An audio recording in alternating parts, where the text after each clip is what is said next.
On this week's episode of Garage Talk, we recap the Bristol weekend and somebody getting their first win. Indy Racing World Series went to Long Beach. It happened, and Ian Miller just put on a clinic to everybody. He did, and we get off topic talking about all sorts of random other things, including a pretty in-depth discussion about how's Las Vegas going to look in 10 years. It's not looking good. All that and more right now.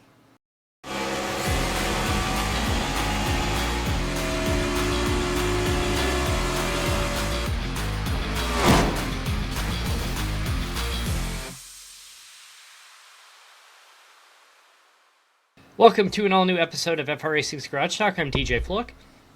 I'm Erik Richardson. And, we're in a race against my internet. It took us like 20 minutes to get started here because my modem wouldn't stay online. So after a couple of reboots, actually, I'm seeing my satellite modem up here is still not reconnected. So just great night for internet here. So this show may be incredibly short. At least it's not a race night. That would suck. Although tomorrow is a broadcast night, so the booth keeps getting may larger. Or may not be there. I don't own the track. The booth for the Friday night events keeps getting larger, and so it started as me, and then Connor Fuge joined, and now Jacob Barker is now starting to hop in regularly, and it's it's pretty soon, like in the Naked Gun, when they're at the baseball game at the end and they introduce the announcers and then there's like 10 of them. It's like, here's like Dick Vitale. I know if I don't end up getting the track and just going cold turkey for the race, maybe I'll make a guest appearance up there. I'll let you turn the racing line on. I might need it. I don't own the track. I've not been on it. Well, and it's like 160 turns or something. I think they officially credit it like 160 turns or something like that. So how somebody like Max goes out there and just like flies through it, it's like I mean it's elevation changes, it's a million turns, it's complete blind corners that like you could come around and there's a car sideways, there's nowhere to go. I'm not sure where you're standing on your internet. I do hear you cutting in and out a bit. I mean, the good thing about Riverside, though, when we're doing this, is it actually records a local copy. And then at the end, when it's compressing it, it takes the two local copies of your copy and then puts it together. So it's like, even though I'm chopping out on your end, the final copy should be okay, I think. We'll see. Be a good test after switching over to Riverside here. Yeah. Well, yeah, we'll see. So, jumping into the world of NASCAR, the Bristol was last weekend, and yeah, how about that winner? Yes, the man who couldn't win finally wins, and that is Ty Gibbs. That's right. Tyler Randall Gibbs, who still looks like he's about 12 years old. Yes. I did not see a lap of it, but I know it was a close battle with him and Blaney. That Blaney's pit crew was, second worst of the weekend? Yeah, that doesn't help things. I was in and out of the room throughout the race, and I missed the end. And I pull up the NASCAR app. It says winner Ty Gibbs. I'm like, wait, what? He did it? Yeah, I looked and saw overtime. I'm like, oh, it's not done yet. Then I'm looking. Oh no, Ty Gibbs did actually win this thing. He held him out. I love how that now that Ty Gibbs snapped his Cup winless streak, they have the who's going to get the next win? Who's going to be the next one to get their first win? And it's kind of the list is kind of comical. I mean, Connor Zilic is on that list, but he has 10? I think it was 10 Cup starts or something like that. Yeah, he barely has any starts. He'll probably be the next one. But some of these guys like Cody Ware is on there and Ty Dillon. It's like, LaJoy should be on there. He was not listed because he's not a full timer. Not full time. So Ty Dillon, 289 starts. Ryan Preece, 231. Todd Gilliland at 152. Cody Ware at 150.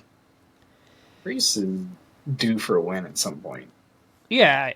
Well, and the other thing too is like you find yourself in the right spot at Talladega, and any one of these guys could win. Oh yeah, the front row. Cody Ware almost won one. Yeah, he did, didn't he?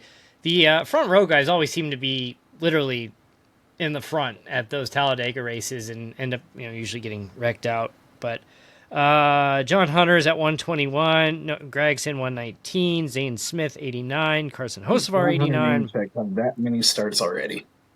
I know, it's kind of hard to believe. Riley Herbst is at 52. Know how many of those 121 has he wrecked out of? Probably 2/3. Well, what's your definition of wrecked out of? Either gotten junked or for some reason inexplicably driving into a wrecked car. Yeah, that's probably pretty high. Let's see. Hocevar 89, Riley Herbst 52, and Connor Zilic 11. So I think Zilic is... he's probably good for a road course win this year. I think Zilic and Hocevar are going to get wins this year. Hocevar is always towards the front, and there you go. Keep cleaning up a couple things, and he's going to get there. Yeah, oh yeah. He's got like Ross Chastain / Kyle Busch youth. I mean, Kurt Busch probably too. Speaking of Kyle Busch, we saw a little bit of vintage Kyle Busch this weekend too. Which kind?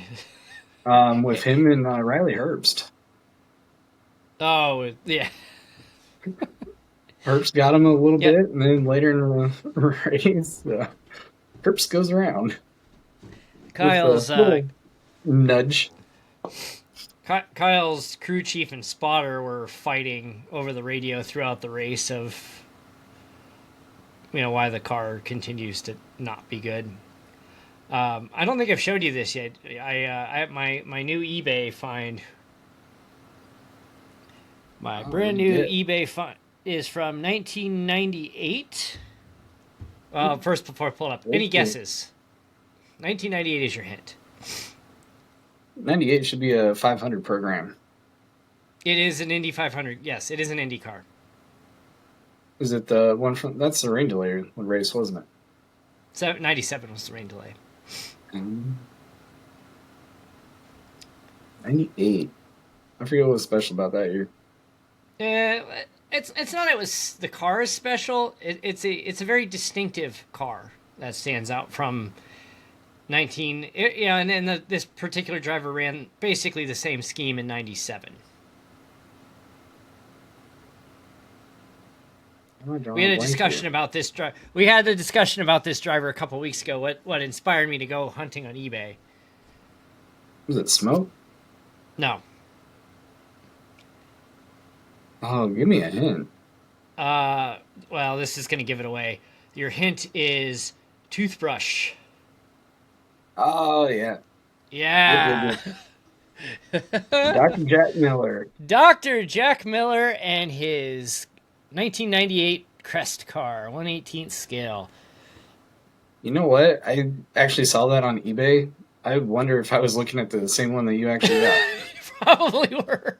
I got it. I got it.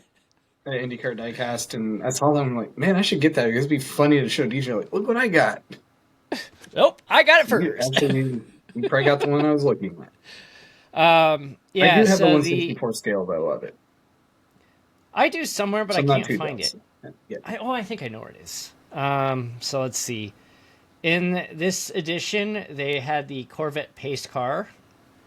Tony Stewart's yellow and orange iconic Glidden paints. Robbie Buell. That's so cool.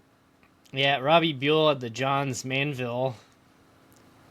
It's like a blue color. Scott Goodyear was driving a Pennzoil car that year. And Ari Leindyke was in the Radio Shack Sprint PCS car. There you go. You know, one car I was actually looking at. I was saying real quick, the last one is Buddy Lazier. Davy Jones Futaba car. Oh, yeah. Davy Jones. How about that? This is actually kind of cool. I've never heard of this. I don't recall this version. This is called Indy Racing Replicas. It's the officially licensed product from the track.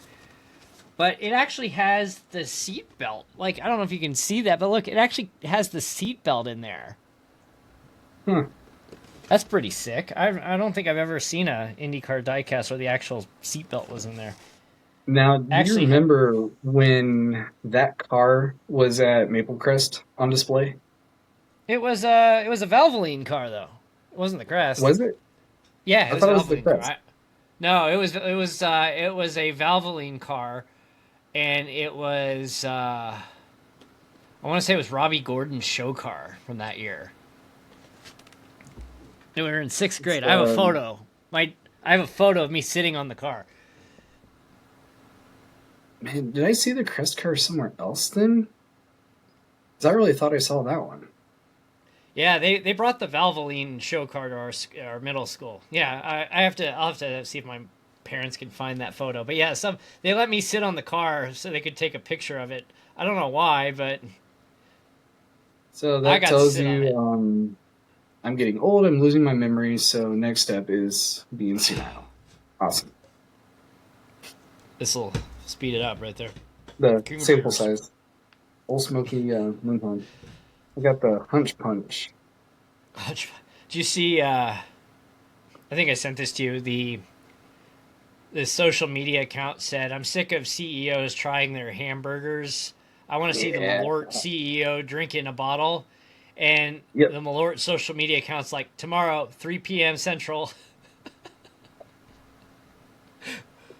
Yeah, that'll be fun. Yeah, I didn't really watch the O'Reilly race. I saw a little bit of the truck race. I saw Frankie Muniz had his Malcolm in the Middle paint scheme, and that was really cool. That was a really I hope they would sell that as a diecast. I would totally buy that. And one diecast I may have to actually pick up and spend the money on, just because it looks cool. Mick Schumacher's. Oh, the liquid jet. Yeah, that is really cool. That thing looks gnarly. Frankie was interviewed. He was being asked because it was the show had come out Friday, and I watched 2 episodes Thursday night because they came out at like midnight Eastern. So I got through the first 2 Thursday night, and then I got through the second 2 on Friday night. And Frankie was being asked about the car during a pre-race interview, and he said, "Yeah, I think I might be the first driver ever to be a star of a TV show, have his TV show sponsor the truck, and be the driver at the same time." Yeah, that's a pretty cool combination. But yeah, I would totally never get to that point. I would totally buy that truck if they put that for sale. I just wish diecasts weren't so expensive. Yeah, it's kind of crazy about how expensive diecasts are getting. I mean, even when we were kids, obviously, this Racing Champions 124 scale is not the greatest of quality of car. But, I mean, it's not that much worse than what you buy now. No, overall, they weren't bad. No, I mean the wheels plastic, and yeah, I mean it's 90s. They weren't the high-end ones. I mean, I still got this on my at some point GT. I get these out. My GT40 from a few years ago. I think I bought this, I got this for Christmas. Spot where I can have all my diecasts just lined up behind me. Nice little background. One of the next ones on my list is actually the Dodge Viper pace car from the '96. I like that one. The Dodge Viper with the blue, that like royal blue color. Oh, that was such a nice car. 2 white racing stripes, the GTS. Yep. Especially the GTS-R. Yep. One of my favorites. I like anytime I see this car now, I think of the scene in Ford v Ferrari where they can't get the door closed. He's just sitting there like slamming the door, trying to slam the door shut. That is a good movie. It is a really good movie. They were joking about how Jim Farley was on a podcast recently, and he was talking about how he goes and he does like the Mustang Challenge races, and he'll actually get in the car and race and enjoys it. And they said it's, and the reference was they made a little bit of a difference since Hank the Deuce in Ford v Ferrari crying. Yeah, maybe it's some. Although I have a hunch that didn't really happen in real life. Oh, I love to spend some money on that. I mean, it's not like to get into something like that. It's not nearly as bad as you would think it would be. Oops, bad plug. I'm not wearing the right watch. Oopsie. Bad sellout DJ. Bad sellout DJ. Check out Nixon watches. They're great. And Apex Racing, Apex Sim Racing rather. At FR Racing Online, you can save yourself 5% on most items. Not all, but most items. I've been starting to kind of look. I'm in that toss-up between Sim Magic and Mozart. I reached out to Apex on some Sim Magic stuff. Actually, I bought a couple small things from them, and I reached out to them actually on it wasn't it's nothing they did. It was something more Sim Magic. Well, let's just say the instructions made an assumption that was incorrect, and I reached out to them, and they were on it, and they're like, yeah, like it was basically it was a bracket that was missing, and they're like, yeah, we'll get it taken care of for you. And I mean, that's about as great, it's about as good of customer service as you can get as a distributor, that they're jumping right on that for you. I'm trying to decide right now which direct drive I want to go for, and definitely want to be picking up one of the GT wheels just since that's a better crossover to IndyCar. I'd like to spend like $1,000+ and get the Indy wheel, but like I stupidly did. I love that wheel. It's so useful. It's actually come down in price, surprisingly. I'm a little surprised by that, actually, given like tariffs and everything that have gone in, and it's cheaper than when I paid for it a couple years ago. I want one like that just because I can get it set up so I can adjust roll bars and weight jacker and fuel map much easier. Oh, it's so much easier when you got the wheel and you're just like, fuel map. Instead of having to click through the roll bars, box and I want to go back to this screen and I need to go to this one. I get too much going on. I want to be able to just click through. So looking here, let's see, steering wheels. Oh, Sim Magic put out a P700. So the P700s from Sim Magic actually are to rival kind of the introductory Fanatec line, and you can actually get a three pedal with a load cell brake for $209. It's actually a great deal for that's an absurdly cheap price. And if you don't need the clutch, it's $189. But I mean, if you buy it and then decide to buy the clutch later, it adds, you know, you're gonna end up paying like $25 more to buy it later than if you just buy all three at once. But that's yeah, and it has the it for the haptic adapters. It actually has the plug-in built into the base of the wheel, so you can just plug the haptic adapters in too and use Oh, there those. you go. Yeah, I mean it's just a great deal for a set. So if you're looking to update your pedals, $209. Check it out. Go Yeah. for it. Next up, sorry, I'm getting a phone call. Next up, are we looking at Long Beach that we ran, Yeah. or just skipping ahead to IndyCar? Next item on QVC is the Magic FX Pro Formula Wheel. This wheel is actually it's down to $549, which I think they're going to be discontinuing it. I think that's a sign of yeah. Well, yeah. So Long Beach, we should go over that real quick.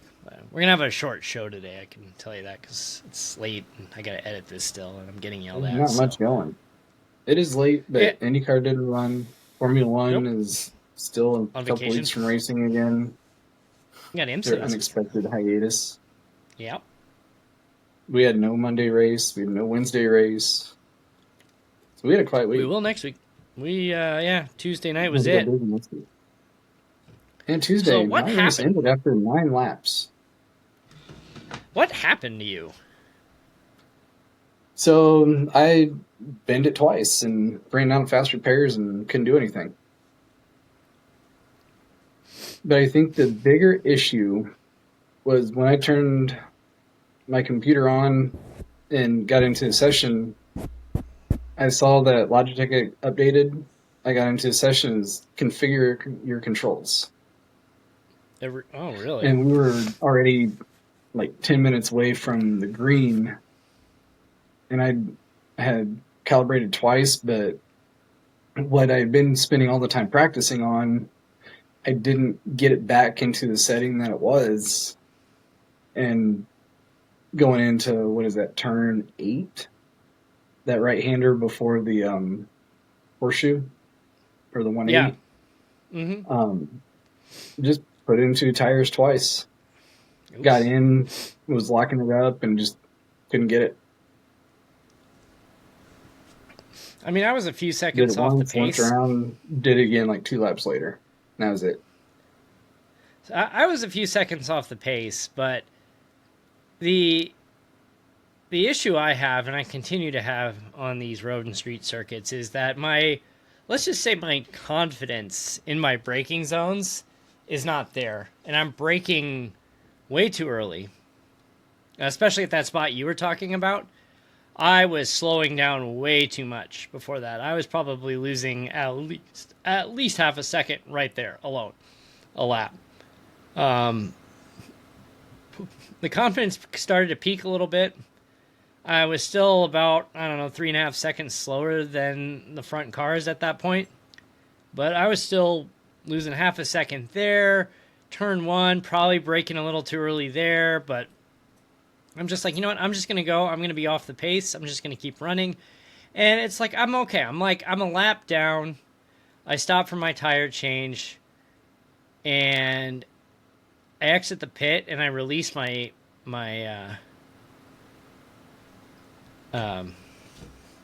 brain's shot for the night, but I released my limiter. Thank you, my limiter, and before I crossed the line, and I got black flag for speeding in the pits.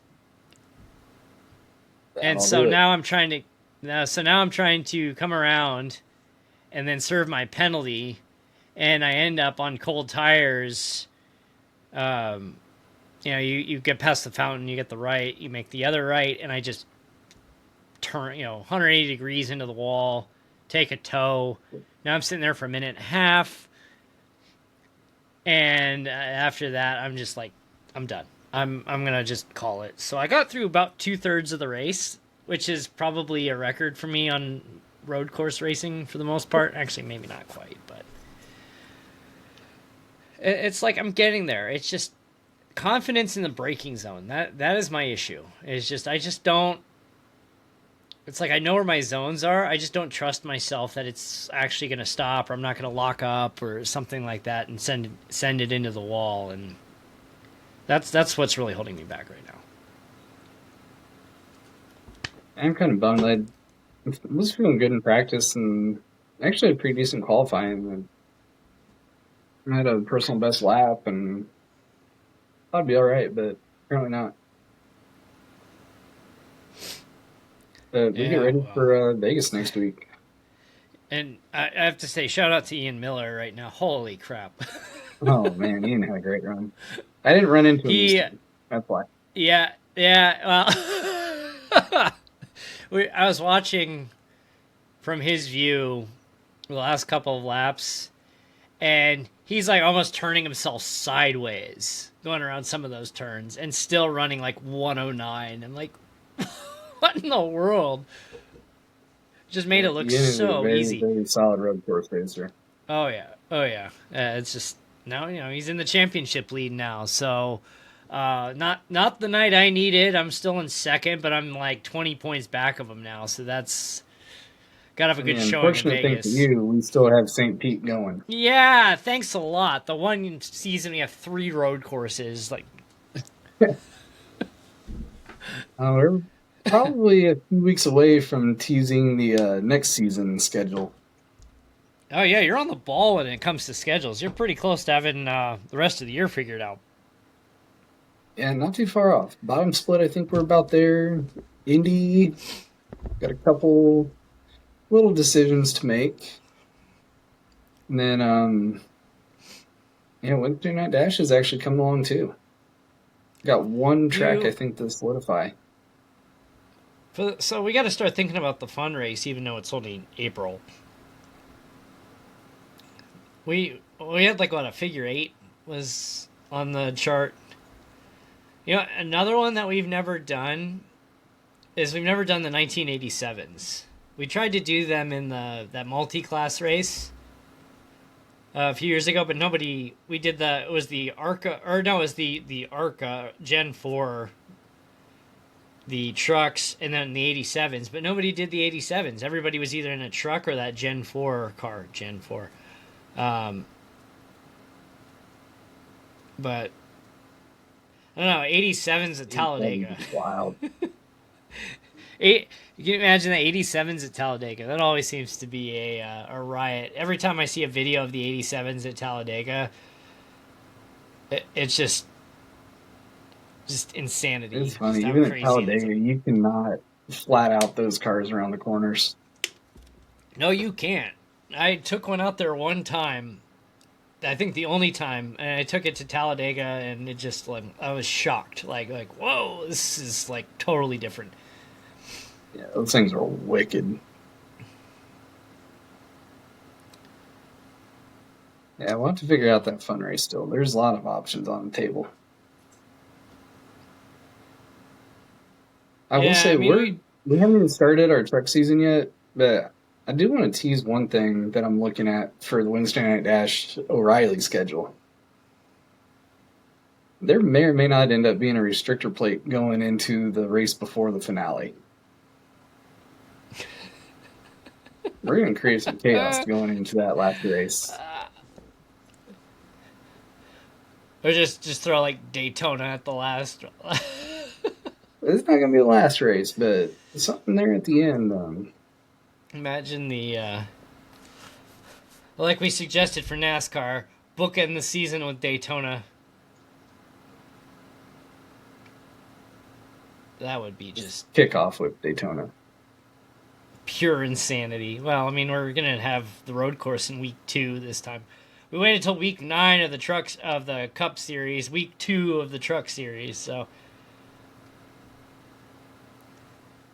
did you see? Chaos in there.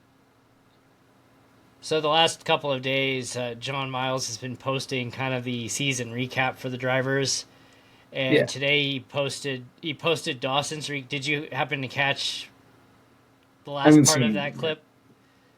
So he posted Dawson's results, and I get this pop up in my Instagram about invited to collaborate. I'm like, oh, that's weird. Why would he do that? And I scroll to the end of it, and on the very last slide of the post is the clip of us talking about Dawson from an episode a few weeks ago, or I'm like, this guy, like, you keep him close to the front, and then it runs green, he's gone every time, and it goes on for like 45 seconds of me like, he's gone, like, there's nothing you can do if he's near the front and it runs green, he's gone. You can't stop him. That's funny. But he's in his Jimmy Johnson moment right now. So, although we're gonna have a large field. Yeah, we got what, 25 coming up here in truck season. Yeah, at least. The bad news, though, I might have to sit out part of the beginning of the season unless we can find another broadcaster, because Jackson's having some work schedule issues that he may not be able to make it home for some of the broadcasts, and I don't have a backup right now. I'm the backup, so I don't want to do it, and nobody wants to hear my voice. Hearing me on Friday nights is bad enough, so if you're looking to broadcast or interested in broadcasting, even on a part-time basis to help out here, get in touch. We also need people on the bench anyway that they miss out. Like right now, it's me coming out of the car and into the booth, and I don't want to do that anymore. So yeah, right now it's hard enough for me to broadcast, and let alone even talk on the radio during races, because I got 2 kids sleeping in the room with me, unfortunately. Yeah, that you've gone very quiet during the races. I mean, if we want to broadcast it like golf and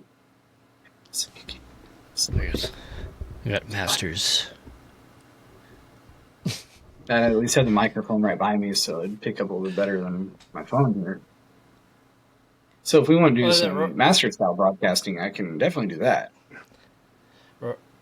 On a side note, congratulations to Rory McIlroy, wins it back-to-back. Waits 17 years into his career to win his first one, and then he wins number 2 the following year. How about that? Yeah, not too bad there. They were showing, I don't know if it was his home club, but there was like a golf club in Northern Ireland, and they had like all these tables set up and everybody watching intently on the final day of the Masters. It's like, he gets up to this huge lead, he blows his lead, almost chokes it in the final round, and then wins by a stroke. That's one of those. At some point, I just want to go to the Masters, be like, I've done it. Do I want to watch Masters golf? It's whatever. I mean, I've been to the Phoenix Open, and that is a riot. I have never been to a PGA or any kind of golf tournament for that matter, other than the Phoenix Open, which is not an accurate representation of a golf tournament how it is. I'm after experiencing that, I'm not sure I want to go to any other tournament, because I think I'm just like, I have this expectation now that this is the norm, and then you go to the Masters and like no phones, and you have to be a stiff, and it costs a fortune to get in, and like, not for me. I think it'd be fun to experience something like that once. One of the big things now on the bucket list, because I finally got the Daytona 500 this year. Yeah. I want to go to the Kentucky Derby. It's kind of wild that we've never done that. Just the timing, and really since college, we've been all over the place. I'm just... The thing, too, is like the infield where it's kind of, like the snake pit at Indy. I see people, it seems like every year somebody I know goes and they're in the infield. And if it's raining, it gets so gross and muddy out there. And I'm just kind of like, no. No, I almost want to go on a year that it rains, because I will put money down on a gray. Gray in the rain. And then I don't make enough money to sit in the stands. I am Yeah, not that's in the the other tax. problem. I want to sit in the stands, and I I'm can't do that. not in the tax. That is not my tax bracket. Sorry. I can pretend, but I do not belong. Yeah, well, It's kind that's of fun probably going into art stores and see something really cool. Like, yeah, what's that run? 10,000? Yeah, we maybe figure that out. no. Hey, no way can I ever afford that, but it's fun to pretend like I can. The Maybe other one one day. is Keep dreaming. yeah. I just yeah. I don't know. It is No, I was pretty thinking exciting too, to watch. what we need to do one year, you need to fly down here to Orlando, then we got a road trip up to Charlotte. We can visit Andy, and then go to the Coca-Cola 600. The center, yeah. And maybe we can I pick need to up do that. some of the Orlando guys and go up there with us. Well, and then there's a whole bunch of guys that we know in the Carolinas who go to the 600, so that'd be a Yep. huge. We'd have a That'd be a huge FR Racing meetup. live show in the parking lot. No, I wonder if either Showtime or Garage Talk could get big enough where we could justify getting a tent set up. Then we just have our own hero card sitting out there.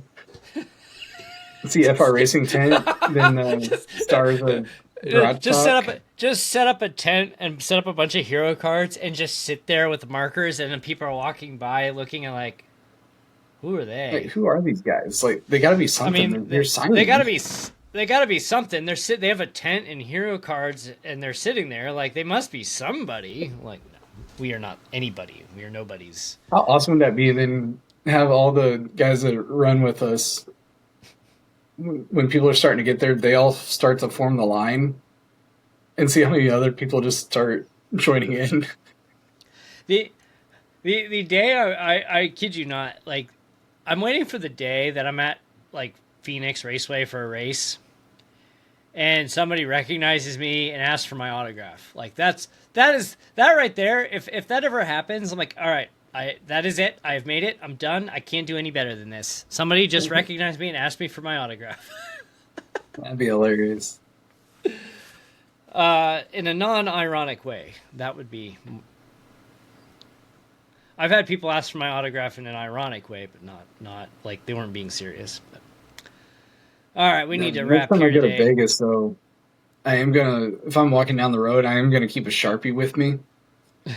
So when the people try to hand out the cards, if you ever go to Vegas, yeah, the last time I was there, they did.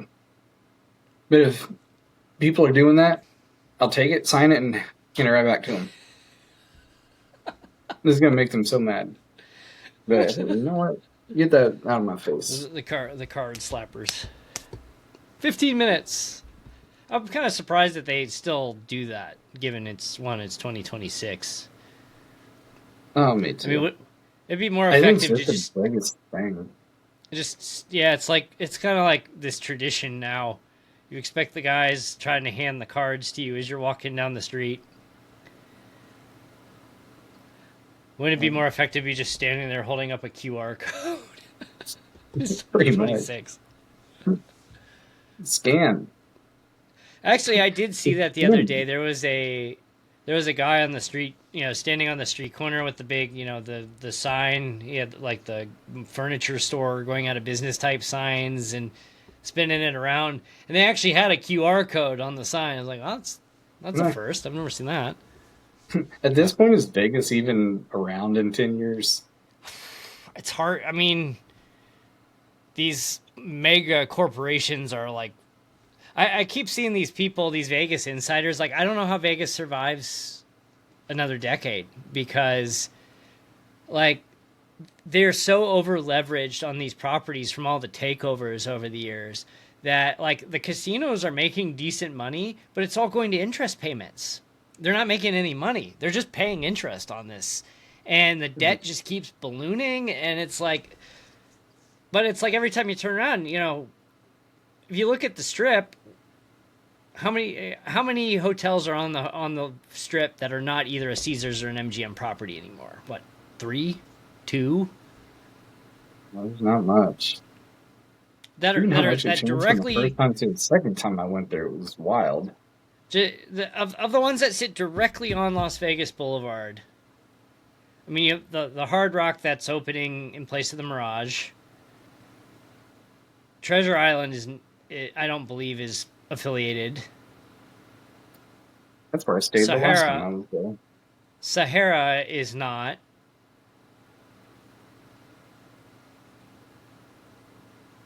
I don't think I could even tell you what places are still there and what's not. And they've changed names. The Fontainebleau, the Resorts World. Yeah, I guess Resorts World. That one took a long time to go up, and when it finally did, they took on so much debt that they're just bleeding money, and it's just like, I feel like we're gonna get to a point where you're just gonna start seeing these casinos close, and you're just gonna have the Fontainebleau. They stopped construction on it in 2008 in the economic collapse, and it's sat 80% finished for 15 years. Mm-hmm. And then they finally finished it, and it seems like it's doing decently well. But everyone I hear going to Vegas is complaining because the resort fee is absurd. They're charging absurd, they don't comp anything anymore. They're charging $20 for a bottle of water. What made Vegas was all the free stuff and all the comp drinks, $7.99 prime rib, that. Hey, you're sitting down at penny slots. What would you like to drink? I'll have a top shelf whiskey and Coke. All right, be right back. You tip them and tip them well, and you go on gambling. And you're sitting at a penny slot machine. You want a high-end drink? They'll bring it to you. But they also know that you're going to sit there and pay $40. So they're making the money on the drink. One of the hotels in downtown Vegas, I think, actually filed for bankruptcy recently, or maybe they shut down. I mean, downtown Vegas is getting hit too. It's not just the Strip. Yeah, I've never been to the original Strip there, downtown on Fremont. I've never been to Fremont. I've only been to the main Strip. Basically, I guess what? What's one at the end? Not Excalibur. Mandalay Bay. Mandalay Bay. I've been basically there to Treasure Island. I've walked that entire stretch many times. Yeah, I've. Usually I stop there New York, or MGM. I would stay at the MGM, mainly the Signature at MGM. That was my favorite place to go. But I think the furthest I've ever been north on the Strip is the Wynn. I've stayed at New York, and also Treasure Island. If I go again, I will probably be looking at staying at Cosmo, just because it's right there by the arena. I used to go peak economic collapse of 2008. I stayed one year I had a high floor strip view room at Planet Hollywood, which is pretty cool. And then I came back the next summer and spent $60 a night with a $20 resort fee at Harrah's. Or no, I stayed at it's Horseshoe now, but it was Bally's. I've stayed at Harrah's, which was dirt cheap. And then it was the MGM Signature was where I would stay otherwise. That's where it was fun. You could go to a nice resort, pay $60-$70 for a room. Not anymore. The Signature was great because it's you were close enough. You'd go out the back door of the MGM by the pools, and you'd have a air-conditioned tunnel back to the hotel. So it was close enough that if you wanted to be part of the action, but it was quiet. If you wanted to go back and sleep for a bit, it was quiet. And they had the private pools. They had a $30 all-you-can-drink Bacardi frozen night. Jeez.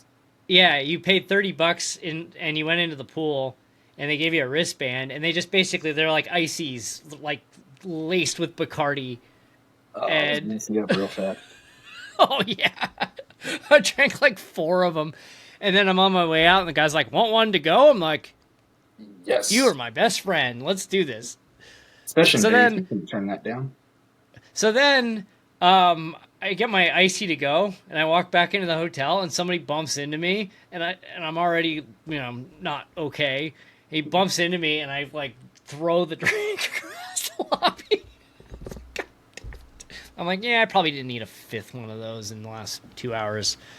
But all right, we got to roll here, wrap it up. So. Triple header next week with Rockingham on Monday, Las Vegas on Tuesday, and the season premiere of Wednesday Night Dash, where I may be the one in the booth for Atlanta. So we will. It's a busy week next week. Oh, and Friday night. Ready to go on trucks already. Friday night, we are headed to the Nürburgring 60-minute sprint. 11 p.m. Eastern, Stadium Scene TV. Myself, Connor Fuge, and Jacob Barker will be on the call. It's an hour of bantering while people drive in the background. Potentially, I may make a guest appearance, or I may just completely not be around, or I will be cold turkeying the Nordschleife. And that's only part of it. We're in the, I can't speak German. What's the... No, I'm not even going to try it. I starts with a G. Know my German, kind of. No, I slept through most of those classes. Hell. I mean, it's, the good thing you had a teacher that, Yeah,